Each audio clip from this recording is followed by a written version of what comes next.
Imagine the following situation. You've just arrived home, exhausted from your job as a orangutang sperm collector. As soon as you get home, you sit down and start browsing the internet. Then you come across an tempting ad. Being a maviculture, you decided to click the ad and it takes you to a website where you create an account and start exploring. Suddenly you receive a message notification. Clicking on the notification, you see that Mary sent a message. Seeing Mary's picture, you notice that she has great values and decided to open the message. Upon opening the message, however, you find a meaningless message.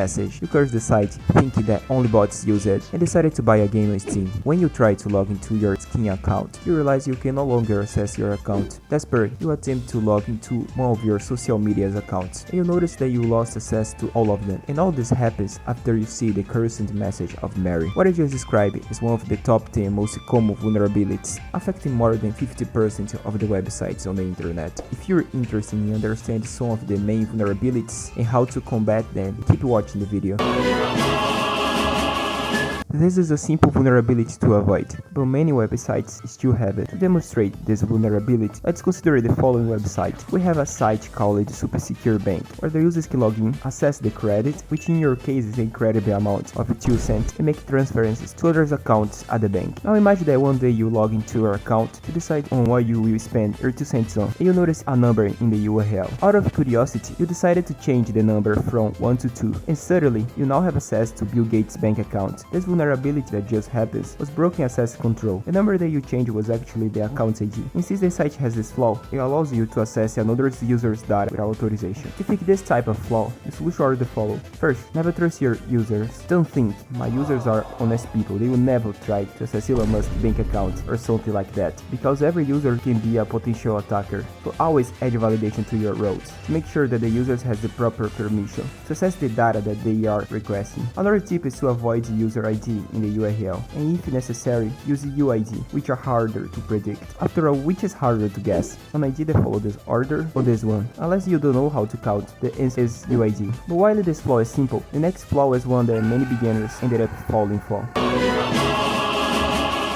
Imagine this is the user's database of a website of pictures of food. Wonderful, right? However, if you are an advanced developer, you already notice the problem with this table. Notice that the user's passwords are stored in plain text. This is an encrypted fault, because when we save sensitive users' data, such as password and credit card information, it must be encrypted. If you are a beginner developer, the act of encrypt something may seem complicated, but trust me, it is quite simple to do, since all the hard work was done by some nerds, who are much smarter than me and you. You just have to follow 3 steps. First, choose the type of encryption that you will use. We have 2 main types of encryption: common encryption and hash encryption. In common encryption, it is possible to revert text back to its original state. On hash, once the text is encrypted, it can never return how it was before. But which type should you choose? There isn't a correct type. Choosing your encryption type is like you choose your refrigerator. You pick based on your needs. Okay, that was a bad example, but let me try again. If you need to store data that won't be seen by your user again, like password, hash is your choice. If the opposite is true, then you should use common encryption. Okay, now that you choose your type of encryption, the next step is to choose the algorithm that you use to generate your encryption. Choose a bad algorithm.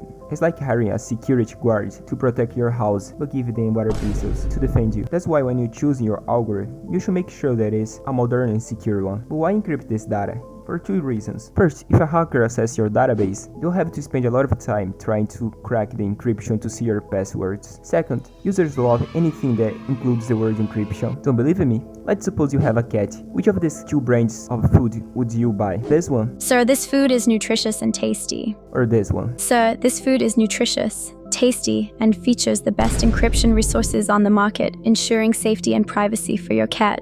Also on this topic, another point to consider is to use TOS for your requests. Using ensure that a third party won't be able to see the data that your client is exchanging with your server. Now let's move on to a vulnerability that more than 90% of systems tend to have. Imagine you have the following SQL query on your code. The first line get the user ID, and the second line retrieve a user from the database with the given ID. A simple and secure code, right?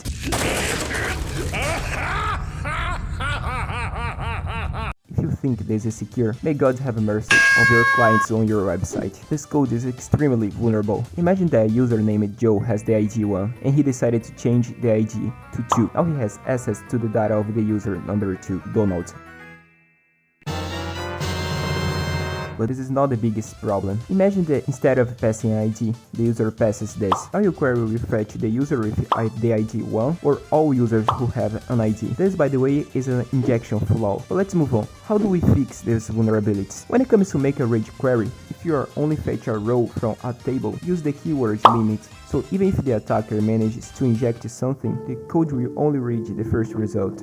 I hate books. Okay, but this solution is as useful as trying to put out a fire with a glass of water. If there is an injection vulnerability, this is just a tiny buying solution. So here's my second tip. Validate everything the user sends. Users are like a coin. On one side, your user could be a saint, a guy who gives foods to child in Africa, walk barefoot to avoid disturbing dogs with the noise of his feet, swimming across oceans to avoid polluting the environment, and etc. But on the other side, your user could be the owner. So always validate if the user has permission to access the data. If they can access the given ID, if possible, even validate the user's mother. Another tip that will prevent a lot of headaches is, if possible, use AnnoraM. AnnoraM is basically a library with a better code written to manage the access of your database. Because of this, they are much safer than writing your own SQL query. And lastly, if you insist on writing your SQL, parameterize the data you wish to insert. This way, the database will treat the input the user sends as text, separated from the SQL. And that's the basics of injection. But even with validation, many experienced developers overlook the next flaw.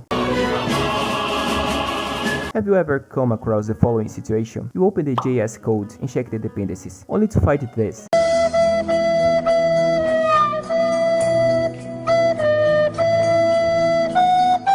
A site with so many dependencies that you could write a Bible twice and still won't have as many dependencies as names in the site. And you think, whoa, this website must be so complex, but its code is just this.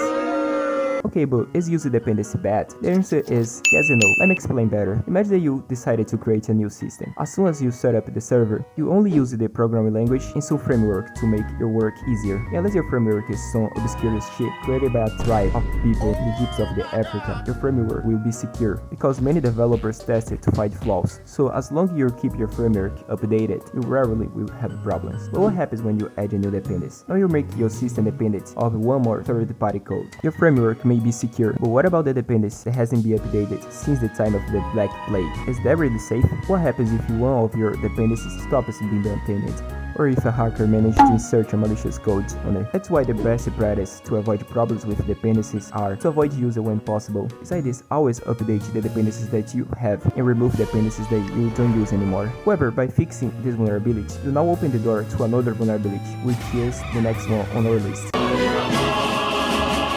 Imagine that you install a library that saves your user's credit card data, and this is the code you wrote. What the code is doing is to take the credit card information and save it securely encrypted. Now imagine that some genius developer was at home with nothing to do and thought, hey, I bet most users of this library don't like saving their credit card data encrypted. What if I made this optional now? For sure, everyone would love having their card data exposed. And months later, a new update comes out. Now to encrypt the credit cards, the code looks like this. Not much change, but now you must use security through. If you didn't know about this change and update the library, but keep the code as the same as before, you now fall into the misconfiguration vulnerability. Okay, but how do I fix this? You must be thinking. And I'm sorry to say, but every library has some genius sent directly from the depths of the hell to make bad decisions that break the dependencies. So the only solution is to keep watching every time that you update your dependencies to see if anything breaks. Another thing that can help is, God forgive me, writing automated tests, as they can also be crucial to find flaws without needing to review everything. With that in mind, if you are a beginner or intermediate developer and have developed an API on your own,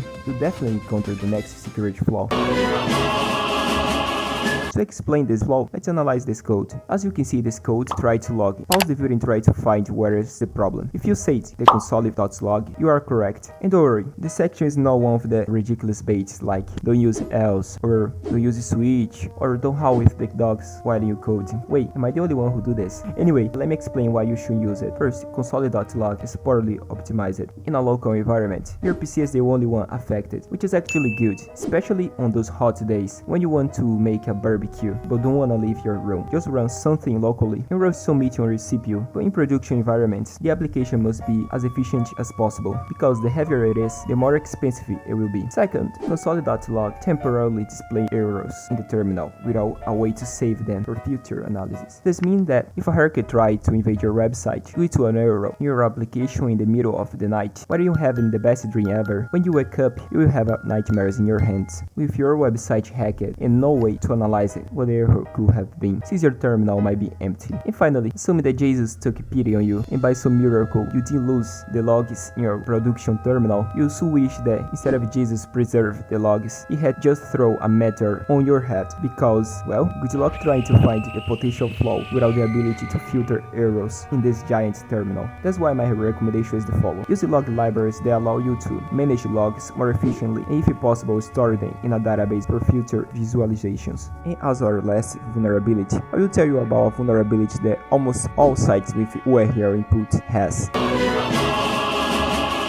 So, imagine you have a website where a user can upload pictures. The site accepts either an image file or URL to download the image. If your user has good intention, they will provide the URL of the image they want to display, and your server will download it and save it. But what happens if the user submits a URL like this? If your server lacks proper validation, it will act like a guard dog that not only fails to protect your house, but also helps the thief to carry out your TV. With this URL, your server will return sensitive information stored in the .env file. This flaw is named as server-side request forgery, and that is not the only way your site could be exploited if it is vulnerable to this issue. The attacker could use a third-party URL to make requests through your server, access metadata from your cloud servers, launch a DDoS attack using your server, and much more. The attacker will essentially become Christian Grey, and your system will become Anastasia. Luckily, defending against this type of attack is simple. First, whenever possible, don't allow users to submit URLs. If you need to allow, validate the URL